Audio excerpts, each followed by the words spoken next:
ప్రతిసారి ఏదో ఒక కొత్త కాన్సెప్ట్తో వచ్చినట్టు ఈసారి కూడా ఒక కొత్త కాన్సెప్ట్తో వచ్చేసాను. అదే ప్రాప్స్ కనెక్షన్స్. యో మామ, తెలుగులో చెప్పరు, అదే అర్థం అవ్వట్లేదు. ఎక్కడ చెప్తాను అక్కడికే వస్తున్నాను. ఈ లోపు ఏంటంటే ఒక 2K లైక్స్ 200 కామెంట్స్ టార్గెట్ ఇచ్చేస్తున్నాను, పూర్తి చేసేయండి. ప్రతిసారి కామెంట్లు టార్గెట్లు ఏంది మాకి గోలా? కాన్సెప్ట్ కాంటెంట్ వీడియోలు మీకు నచ్చుతున్నాయో లేవో తెలియాలంటే మాకున్న దారి ఇదోటే కదా, సో కంప్లీట్ చేసేయండి. ఇంకా ప్రాప్స్ కనెక్షన్స్ విషయానికి వచ్చేస్తే మూవీలోని ఏదో ఒక వస్తువు either living or non living things అన్నమాట. అవి స్టోరీకి గాని లేదంటే ట్విస్ట్ రివీల్ అవ్వడం విషయంలోని స్టోరీ మేజర్ టర్న్ అవ్వడానికి గానీ హెల్ప్ చేస్తాయో వాటినే ప్రాప్ కనెక్షన్స్ అని అంటాం అన్నమాట. లివింగ్ అన్నాను కదా అని చెప్పి ఇందులోకి మనుషులు రారు, పెట్స్ వస్తాయి. అర్థమైనట్టే ఉంది కానీ అర్థం కాలేదే. మీకు అర్థం కావాలంటే వీడియో మొత్తం చూడాలి. ఇప్పటికే బాగా లాగైపోయింది వయసు మామ, ఇంకా మొదలు పెట్టదామా?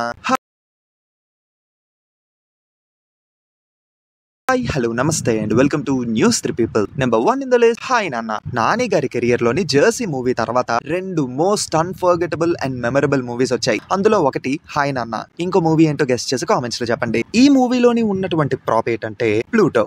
అదే మన నాని అన్న పెంచుకునే చింటూగాడు అన్నమాట. లిటరల్లీ ఏంటంటే ఈ మూవీలో విరాజు యష్న ప్రేమలో పడడానికి, గతం మర్చిపోయి యష్న దూరంగా వెళ్ళిపోయినా మళ్ళీ విరాజు యష్న కలవడానికి ప్లూటో గాడే కారణం. నిజానికి ఏంటంటే మొదట్లోని యష్నకి ప్లూటో గాడ్ అంటే నచ్చడు, ఎందుకంటే పెచ్చు దూరంగా పెడుతూ ఉంటది అన్నమాట యష్న. అయితే తను బాధగా ఉన్నప్పుడు ప్లూటో గాడు వచ్చి కొంచెం క్యూట్ గా స్వీట్ గా షార్ట్ గా ఉంటాడు కదప్పుడు, అలా మన చింటూ గాడు ఓదార్చడానికి వస్తున్నట్టుగా వెళ్ళడం వల్ల యష్న కూడా స్లోగా ప్లూటో గాడికి దగ్గరైపోతుంది. ఇక్కడ మన ప్లూటో గాడిని డైరెక్టర్ శౌర్య గారు ప్రాప్ లాగా ఎంత బ్యూటిఫుల్ గా యూటిలైజ్ చేసుకున్నారంటే స్టోరీ మొత్తం మారిపోవడానికి కారణం ప్లూటో గాడే. ఎలా అంటే మహీకి మంచి మార్క్స్ వచ్చాయంటే ఖచ్చితంగా తన మదర్ గురించి చెప్తానని విరాజ్ ప్రామిస్ చేస్తాడు, కానీ ఆ ప్రామిస్ ని బ్రేక్ చేస్తాడు. కోపం వచ్చిన మహి ప్లూటో గాడితోని బయటికి వెళ్ళిపోతుంది అన్నమాట. అప్పుడే మనకి యష్న ఎంట్రీ ఉంటుంది. కానీ ఇంటర్వెల్ దగ్గర ట్విస్ట్ రివీల్ అవుతున్నప్పుడు విరాజ్ సీరియస్ గా ప్లూటో వైపు చూసి ఎందుకు చేసావు అని చెప్పి అడుగుతాడు. అప్పుడు తెలుస్తుంది ప్లూటో గాడికి ఆల్రెడీ యష్న ఎవరో తెలుసు కదా. మనుషుల కంటే ఏమో గానీ కుక్కలకి విశ్వాసం ఉంటది కదా, సో అందుకే ప్లూటో గాడు యష్నాని చూడగానే తన దగ్గరికి వెళ్తాడు. అప్పుడే యష్న మహి మీట్ అవుతారు. మళ్ళీ కథ టర్న్ అవ్వడం మొదలవుతుంది. మీరు కనుక ఇక్కడ ఒకటి గమనిస్తే ఫస్ట్ హాఫ్ లో కేఫ్ లో ఉన్నప్పుడు ప్లూటో గాడు యష్న పక్కనే ఉంటాడు. ఫ్లాష్ బ్యాక్ పరంగా ఉన్న వర్ష రియాలిటీలో యష్న అని ప్లూటో గాడు ముందు నుంచి హింట్ ఇచ్చాడు, మనమే అర్థం చేసుకోలేకపోయాం. ఒక డాగ్ ని ఒక ప్రాప్ లాగా ఇంత బ్యూటిఫుల్ గా వాడుకున్నారంటే శౌర్య గారు మీరు గ్రేట్ అండి. మామ, నీకు ఈ విషయం తెలుసా? డైరెక్టర్ గారు ఈ కథని రాయడానికి 6 years టైం తీసుకున్నారట. ఊడి అమ్మ మామ, నా మీద కౌంటర్లు వేయడమే కాదు వీడియోకి ఉపయోగపడే మాటలు కూడా మాట్లాడతాం అన్నమాట. మీకు నా టాలెంట్ అర్థం కావట్లేదు, తొక్కేస్తున్నారు అంతే. సర్లే, నెక్స్ట్ మూవీ ఏంటో చూద్దాం పదండి. నెంబర్ 2 ఇన్ ద లిస్ట్ కల్కి 2898 AD. ఈ టైటిల్ చెప్పగానే ప్రాప్ కనెక్షన్ వచ్చేసరికి మీరందరూ బుజ్జి అని అనుకుంటారు కదా, కాదు, విజయధనస్సు. ద్వాపర యుగంలో కర్ణుడు ఉపయోగించిన ఆయుధం, అశ్వత్థాముడు కలియుగంలో ఉపయోగిస్తున్న ఆయుధం. ఆ విజయధనస్సుకి ఏంటంటే కర్ణుడి చేతుల్లో ఉన్నప్పుడు మాత్రమే పవర్స్ వస్తాయి. ఆ విషయాన్నే అశ్వత్థాముడు రాయ అని ఒక చిన్నపిల్ల ఉంటుంది కదా దానికి చెప్తారు. కానీ అప్పటికి ఏంటంటే ఆ ఆయుధం కర్ణుడిదని, కర్ణుడి పేరు ఆ ప్రస్తావన కూడా రాదు. బట్ క్లైమాక్స్ లోని అశ్వత్థాముడిని కట్టేసి ఉన్నప్పుడు, భైరవ పడిపోయి ఉన్నప్పుడు ఆ విజయధనస్సు అలా భైరవ చేతుల్లోకి పడగానే భైరవ కర్ణుడిగా మారడం, మంచి బ్యాక్గ్రౌండ్ స్కోర్ పడటం, ఎలివేషన్ పడటం, ఆడియన్స్ పూనకాలు ఎక్కిపోవడం అన్ని కామన్ గా అయిపోయాయి అన్నమాట. విజయధనస్సు అనే ఆ ప్రాప్ ని కరెక్ట్ గా బిల్డప్ చేసుకుంటూ వచ్చి క్లైమాక్స్ లోని దాన్ని గట్టిగా వాడేసుకున్నారు. దెబ్బకి థియేటర్ లో దద్దరిల్లిపోయి. ఇప్పుడు విషయం ఏంటంటే భైరవ అనే కర్ణుడి యొక్క పునర్జన్మ అని అశ్వత్థాముడికి తెలిసింది, కానీ భైరవకి ఇంకా తెలియలేదు. మరి ఈ పాయింట్ ని నాగేశ్వన్ గారు ఎలా రివీల్ చేస్తారో వెయిట్ చేసి చూడాలి. మామ, నువ్వు ఒకటి గమనించావా?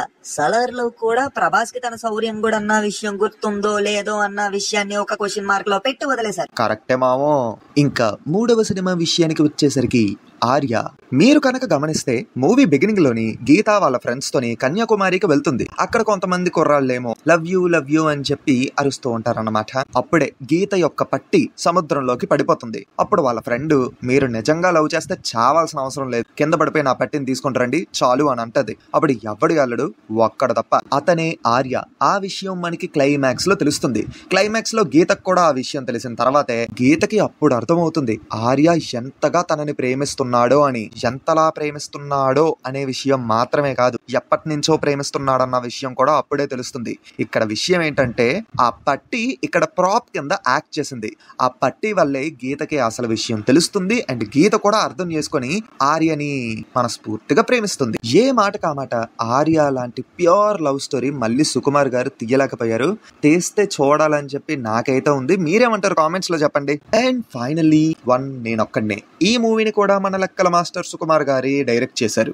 ఈ మూవీలో ఏంటంటే గౌతమ్ తన పేరెంట్స్ ఎలా ఉంటారో అని తెలుసుకునే ప్రయత్నంలో ఉంటాడు. ఈ ప్రాసెస్ లో ఏంటంటే గౌతమ్ కి జరిగినట్టు ఏవేవో ఊహించుకుంటూ ఉంటాడు అన్నమాట. అంటే తనకు ఒక ప్రాబ్లం ఉందని ఎస్టాబ్లిష్ చేశారు కదా, దాని వల్లే. సర్లే గానీ ఇక్కడ ప్రాప్ కనెక్షన్ ఎక్కడ ఉంది అంటారా? గౌతమ్ యొక్క రూబిక్స్ క్యూబ్ ఉంది కదా, అదే కంప్లీట్ ఇన్ఫర్మేషన్ ఆల్మోస్ట్ ఆ క్యూబ్ లోనే ఉంటుంది.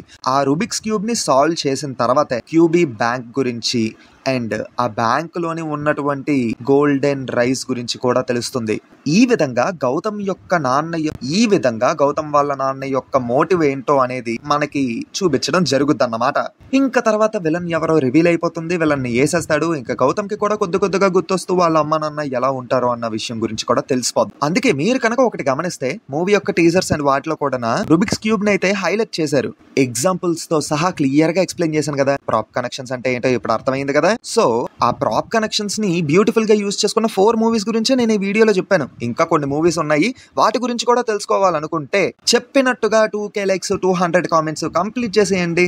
ఓకే, మళ్ళీ కొత్త వీడియోతో మేము ముందుకు వచ్చేస్తాము. Until then take care and bye by.